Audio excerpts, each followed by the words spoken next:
পরকীয়া শুধু মেয়েরা করে তাও না, ছেলেরাও করে। হ্যাঁ, লাইফ পার্টনার হিসেবে বয়সটা খুব জরুরি। পোশাকটা যার যার চয়েস অনুযায়ী সে করবে। আগে মানুষটা ডিভোর্স দিতে ভয় পেত।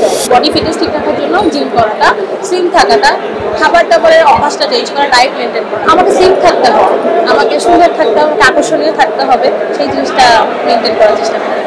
এখন পরকীয়া শুধু মেয়েরা করে তাও না, ছেলেরাও করে। হ্যাঁ, পরকীয়া তো একটা চয়েস ভাই। আমি আগে বললাম যে পরকীয়া চয়েস। এখন কে কার মনে কি চলতেছে, কাকে কখন ভালো লাগতেছে, এটা একটা অভ্যাস। পরকীয়া কখনো জোর করে হয় না, যার ইচ্ছা আছে সেই করতে চায়। এখন যার যার মেন্টালিটি যেরকম, আপনি পরকীয়া করতে চাইলে আপনি করবেন, আপনি না চাইলে করবেন না। কেয়ারিংটা খুবই ইম্পর্টেন্ট। হ্যাঁ, এখন একটা অল্প বয়স্ক ছেলে হয়তো ওই কেয়ারিংটা দিতে পারছে না দেখে সেই বয়স্ক ছেলেকে চয়েস করছে। আমি মনে করছি না, একটা লাইফ পার্টনার হিসেবে বয়সটা খুব জরুরি। তো এখন সে যদি একটা বড় মানুষকে পছন্দ করে, করতেই পারে। বাপ হিসাবে আসলে বিষয়টা না।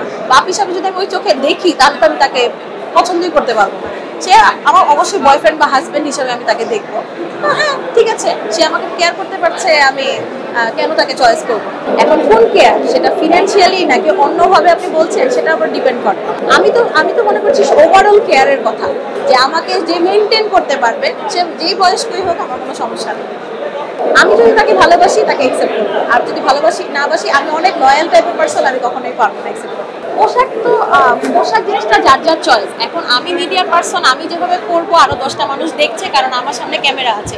বাইরের মানুষও করে। এখন পোশাকটা যার যার চয়েস অনুযায়ী সে করবে। এটা স্বাধীনতা যদি নাই দিতে পারলো, তাহলে তো আর বাংলাদেশকে স্বাধীন বাংলাদেশ বলা যায় না। আর ডিভোর্সের সংখ্যা বেড়েছে। ডিভোর্সটা আগে একটা চয়েস, মানে আগে মানুষটা ডিভোর্স দিতে ভয় পেত।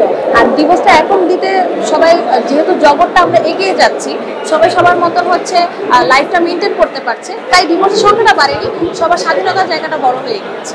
খবরের কাগজ, নিখাত